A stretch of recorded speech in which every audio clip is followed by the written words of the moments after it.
Hi friends, Saritha tasty recipe స్వాగతం. నేను మీ సరితని. ఈరోజు మనం అరటికాయ ఫ్రై చేసుకుందాం అండి. చాలా చాలా బాగుంది. ఇలా వేసుకొని దాంట్లోకి రసం వేసుకొని మనం తింటే చాలా టేస్ట్గా ఉంది. మీరు ఒకసారి ట్రై చేయండి. ఇది ఎలా చేసుకుందాం అనేది నేను మీకు చూపిస్తాను.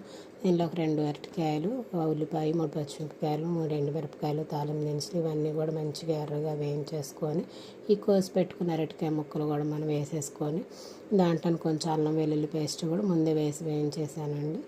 ఇంకా అలాగే అరటికాయ ముక్కలు కూడా మంచిగా ఎర్రగా వేగేటట్టుగా మనం వేయించుకోవాలి. దీంట్లోకి మనం ఉప్పు పసుపు వేసేసి తర్వాత కొంచెం 1 టేబుల్ స్పూన్ కారం వేసేసి మంచిగా వేగాలండి.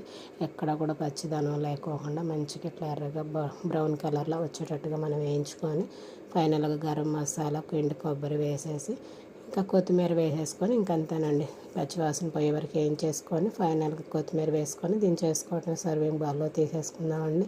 చూడండి ఎంత